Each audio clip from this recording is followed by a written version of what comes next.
Welcome back to biology classes. Children, I have given you 3 chapters for pre-midterm examination, but as you know, some of the chapters are removed. The 7th chapter, that is evolution chapter, is removed for the session 2021-22. So that chapter won't be there for your pre-midterm examination. So 2 chapters only will be there. That is chapter 5, Principles of Inheritance and Variation, and chapter 6, that is the molecular basis of inheritance. These 2 chapters only will be coming for your pre-midterm examination. Okay, evolution chapter won't be there. We'll continue the reproduction in plants, that chapter afterwards. So for your pre-midterm examination, we can have a revision. So the first chapter that is going to come is Principles of Inheritance and Variation. And in this, what we have learned? We have learned about the experiments done by Mendel, isn't it? So he has done his experiment on a plant called what? Pisum sativum, and he had selected the Pisum sativum, okay, and in that itself 7 alternating traits he had selected for his experiments. So they were all these characters were having alternative traits. So the characters he selected, you remember, that is seed shape, seed color, flower color, pod color, then what pod shape, flower position, etc. So you will have to remember which is the dominant and which is the recessive trait in this. Okay, for example, seed shape. Dominant trait is round and recessive trait is wrinkled. Seed color, if you take, it is dominant yellow and green is recessive. Flower color, if you take, violet is dominant, white is recessive. Pod shape, full is dominant and constricted is recessive. Pod color, green is what, dominant, and yellow is recessive. Okay, so all this you have to remember. Okay, and his experiments, when he did his experiments, okay, he selected a large sampling size, okay, and he made all the details. Okay, he kept the data of all the experiments what he did. Okay, so all this was actually the reasons for his success. And he conducted the experiments in true breeding plants. What do you mean by true breeding? That have undergone continuous self pollination, okay, and that shows stable trait inheritance. Understood? Means they are having homozygous genes. Okay, so these were what, so these characters he had selected for studying what inheritance of characters in the plants. Okay, now inheritance of one gene, do you remember, it is also known as what, mono hybrid cross, isn't it? So in this, do you remember some of the terms also we have learned? Okay, like F1 generation. What do you mean by F1 generation? The progeny of the hybridization between two different parents is called what? F1 progeny. Then what do you mean by gene?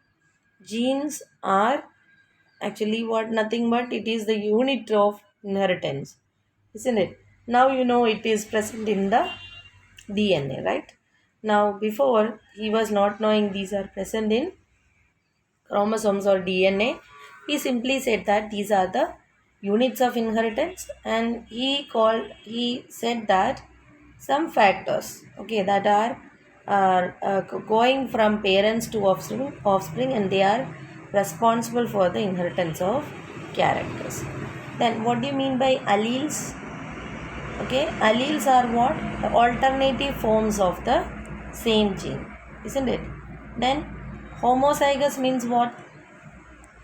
If the two alleles are same, then it is known as homozygous, isn't it?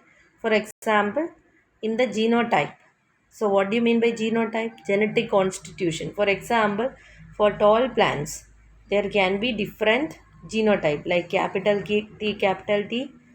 capital T small t, or capital small t small t. So, all these are genotypes. And in the genotype, if the alleles are same, then it is known as what? Homozygous. Capital T and small t are examples of homozygous. Then capital T small t, if it is there, what do you mean by that? That is different alleles are there, so it is known as heterozygous. Then do you remember what is dominant and recessive? The dominant allele is that allele which can express even in the heterozygous condition. So, or in the heterozygous condition, which allele is able to express, that is known as dominant allele, and which is not able to express is known as recessive allele. Okay, so this is about various terms. Okay, now what Mendel has done, Mendel had taken two plants, tall and dwarf plants, and he has crossed them, and in the F1 generation he could see all the plants were tall. Okay, all the plants were tall. From this, what you understood, tallness is the dominant character in this. Then next step is to raise the F2 generation. For that, what he has done, he has selected the F1 plants and self pollinated them. Okay, so when he did self pollination, he could see that around 3 part of the plants produced out of the total were tall, and only one part, 75 percentage of the plants were taller, and 25 percentage only were dwarf. Okay, and the phenotypic ratio of monohybrid cross was 3 is to 1. Okay, and the genotypic ratio was 1 is to 2 is to 1. Understood? So like this he got the what? The result. Phenotypic and genotypic ratio. Don't forget, that is the monohybrid what phenotypic ratio is 3 is to 1, and that of genotypic ratio is 1 is to 2 is to 1. Okay, then next what we have learned is test cross. What do you mean by test cross?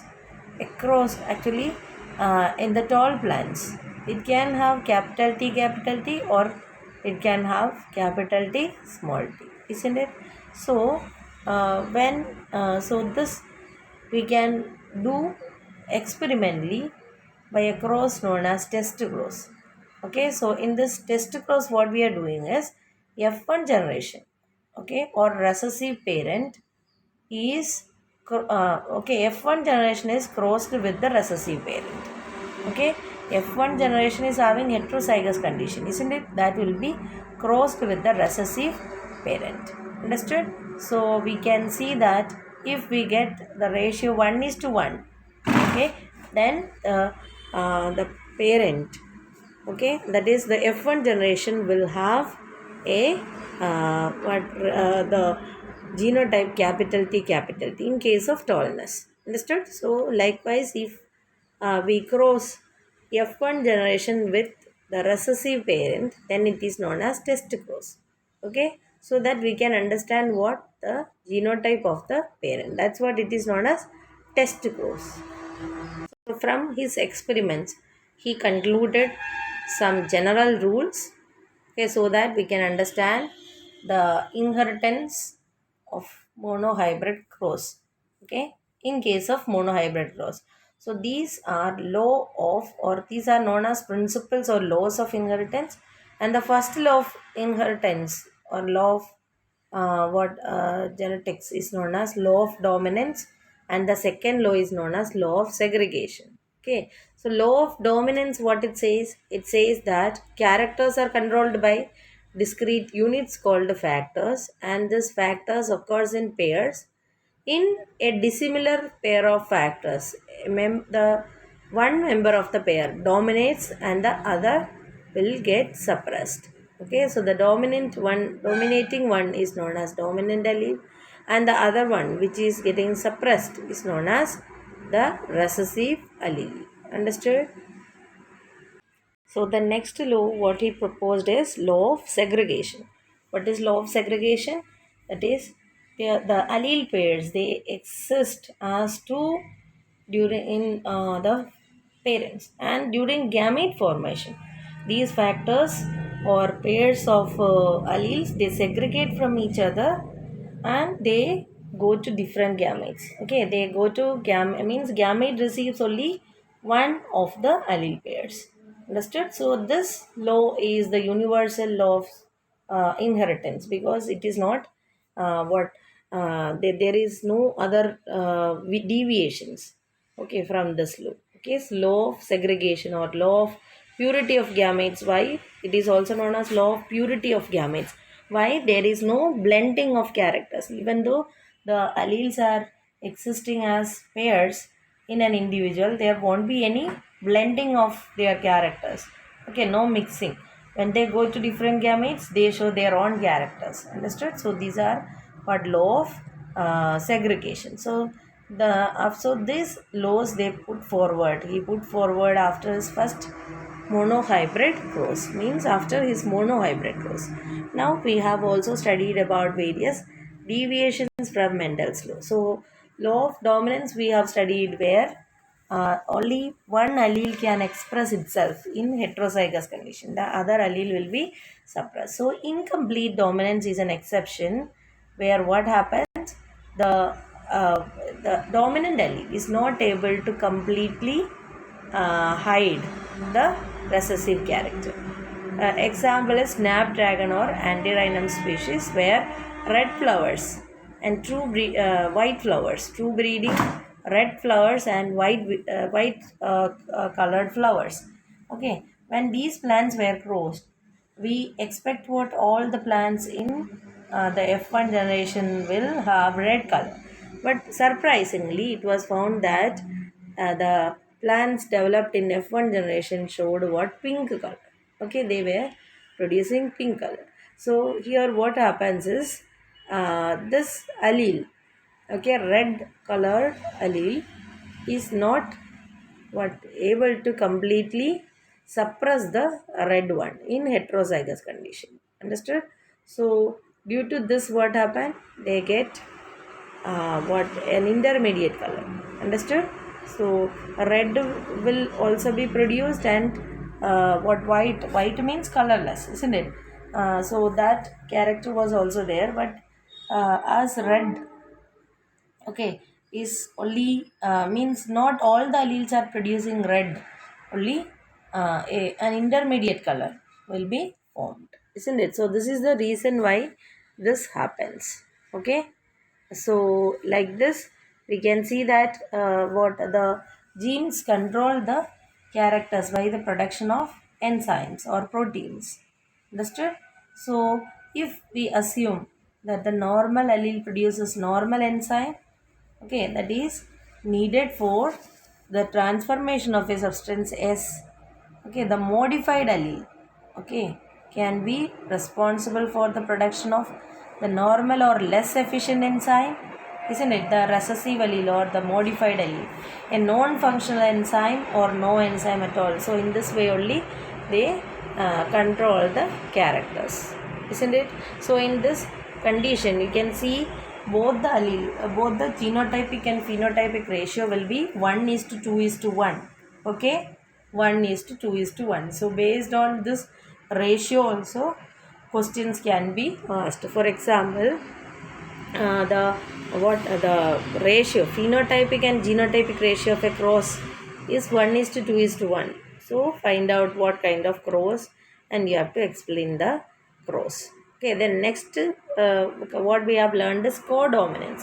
Codominance means what? In this, see, in incomplete dominance what happened, one allele is getting expressed and the other is not getting chance, but it is not able to completely dominant or hide the characters of the what the recessive allele. But here, if two alleles are there, both of them express side by side.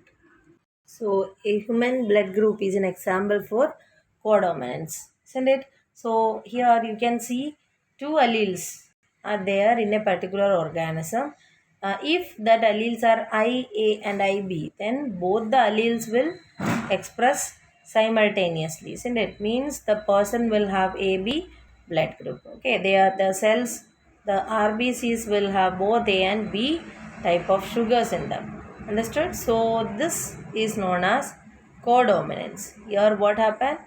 The both the alleles they express simultaneously. Okay, no one is able to suppress the other one. And human blood group is also an example for multiple allelism. What do you mean by multiple allelism? That is, if according to Mendel there are only two alleles, isn't it, which control the characters, but in a population it is okay, not in a individual. Understood?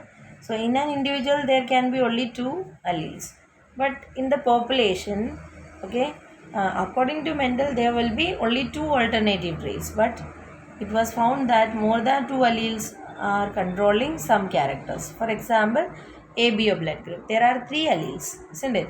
IA, IB and IO. So multiple allelism means what? More than one, sorry, more than two alleles controlling a character. Okay, so this is what example of multiple. So blood group is an example for dominance. How it is an example for dominance? When IAIB comes, what will be the phenotype? B blood group. Means IB is dominant over IO. Likewise, IAIO comes, then also IO is recessive to what? A. Understood? So character will be A blood group. Understood? Then multiple allelism I said, and it's also an example for codominance. All that you have to see. Okay. Then next, what? Inheritance of two genes. So till now I talked about what? The inheritance of one gene. Okay. Now if two genes get inherited, what will be the condition? So for this, what experiment we have done? Means Mendel has done round yellow plants and wrinkled green plants. Okay, he had selected. So here two characters. What are they? Shape of the seed and color of the seed. These two characters he had taken for studying the pattern of inheritance. Okay, and when he studied, he could see that in the F1 generation all the plants were round yellow. Okay, means showing the law of dominance. And to raise the second generation, what he did the self crossing between two different plants. That is what? Self crossing of F1 generation. And then he used what we can use a checkerboard or Punnett square to write the the F2 generation. Okay, progeny of F2 generation we can represent like this. And from this he could see that 9 round yellow, 3 round green, 3 wrinkled yellow and 1 wrinkled green. So like this the plants were produced. Okay, so after his this experiment dihybrid cross, we could see that some characters which are not found in parents are also appearing in the progeny. Okay, like what? This characters, that is round green and wrinkled yellow, were not there in the parents. Parents were only round yellow and wrinkled green, but in the generation, the new generation, they could see that round yellow, green and wrinkled yellow. So from this he formulated another law, that is known as law of independent assortment. Okay, law of independent assortment. This says that when two pairs of traits are combined in a hybrid, segregation of one pair of character is independent of the other pair of character. Okay, the allele pairs, they what separate each other, and they come close to or come together also in different patterns. Okay, there is no strict rule that capital T should go only with capital R. Capital T can go with the capital R, or it can go along with the small r. Okay, allele pairs, they separate and independent of the other pair. Understood? So this is what the law he proposed after his dihybrid cross. So hope this much is clear. So children, this you have to go through very nicely. Concepts should be very clear, then only you can write the examination. Okay, so all the other things we will continue in the next class. Thank you very much.